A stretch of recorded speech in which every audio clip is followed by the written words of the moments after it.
Back with writer, director, actor Bill Hader. Bill, you've been a great friend at TCM. Thanks for being here. Oh, yeah, thanks for having me. First film, Polish film from Andrzej Wajda, Canal from 1957. Up next, Francesco Rossi, 1962, Salvatore, Giuliano. That's the name of the film. It is the name of a real-life, very famous Italian, Sicilian, not quite a gangster, bandit. Yeah, bandits. Yeah, kind of like Robin Hood-y. Yeah, except with more killing of innocent people. Yeah, more killing. If Robin Hood murdered everybody. Robin Hood killed more people who never wronged him than perhaps. Yeah, Errol Flynn just started going after everybody with his sword. And, yeah. But this is a very unusual. First of all, it stayed with me. Now it's been 48 hours or so since I've seen it. I basically watched it twice. I watched it again with the Criterion commentary. I actually watched them contemporaneously. I would watch some of it and go back, watch that part again with the commentary to help me understand it. This film is not just a non-linear story. It shows enormous hostility to linear storytelling. Yeah. Well, you could see Francesco Rossi, like, you could tell his influences. I read that he really liked American movies like American Noir and even like Fred Astaire movies and things like that.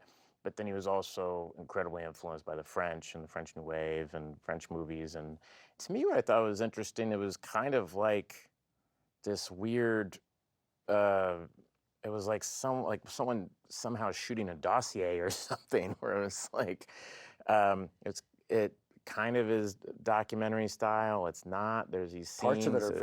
Parts of it are unquestionably seem like documentary. Yeah. It also just feels like point of view is so important in this movie.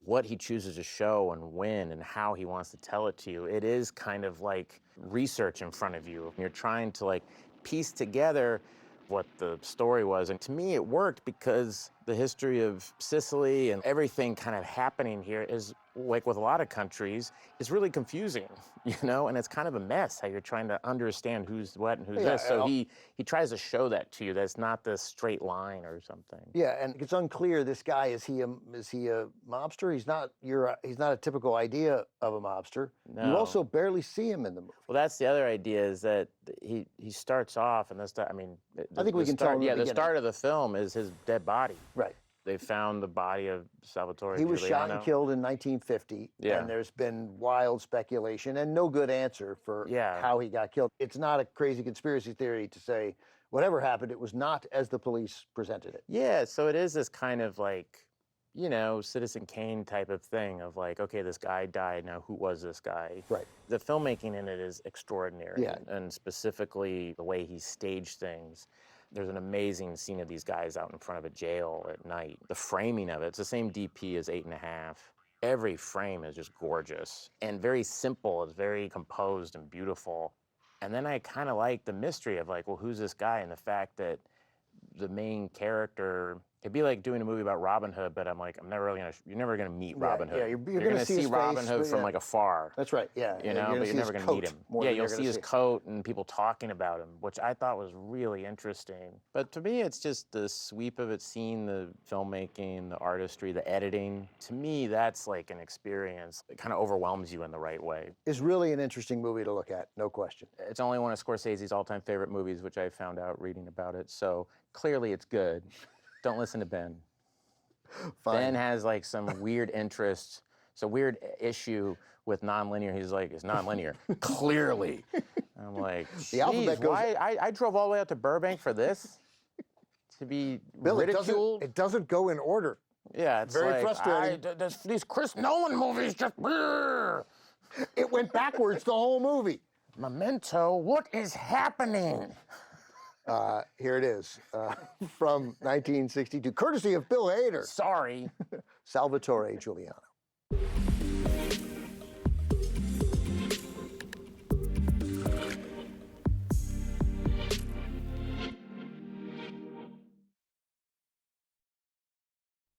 Back with Bill Hader, right? Salvatore Giuliano. I mean, right up till the end, there, like, the big finish is the murder of a guy who wasn't that important. Yeah, maybe he was the guy that, you know. No, he definitely was the guy who. He was the guy that kind of. He was the mafia guy who set everybody up. Yeah, well, yeah, and he talked to the cops. He worked out the deal. The Frank Wolf character into turning on him and stuff. Right. But I mean, I just love that image of the guy laying there and all the the shadows of all the heads looking over. It's like, this is continuing. I just And you know, it's like a weekend bazaar, and then everybody's together, and then the shots ring out, and they all separate. It's so amazing, just the way he set that up. I don't know, I just very kind of moved by it, especially that courtroom sequence. The editing of that is just amazing, and that one close-up of the one defendant where he's selling everybody out, and over his shoulder, out of focus, is the other guys. guys, and how he names how they react behind him. I thought that was great. It's like they're getting shot, like they genuflect. I love stuff like that. Yeah. Your show, Barry, which was this great drama and comedy hybrid, was also sort of explosively and shockingly violent at times. And I was struck by the killing that we just talked about at the end of the film of the guy who had sort of set up the deal to have Salvatore Giuliano killed. We don't see any guns there. It's all what we hear. And even in the massacre, right, which is what the trial is about, that big massacre. That's all true. They killed 15 to 20 people killed in that massacre. We don't see anybody shooting. It's just the sound and the panic. It's really effective. It's very effective, and it's kind of like, well, what does it matter? You know, it just matters these people are dead. Or even Salvatore Giuliano, how he's killed. You're with the guys outside, and they come in, and there he's on the bed, and they're like, okay, well, what do we do with this? Isn't there some value in just denying people expectation? Right? And here, he's like, it doesn't matter. What you care about is that they're going to be dead people, and there's panic. I don't know. I think it's interesting. I mean, that's part of the reason I love the movie so much, is that he's just kind of showing you. That's what I mean, like the point of view of it.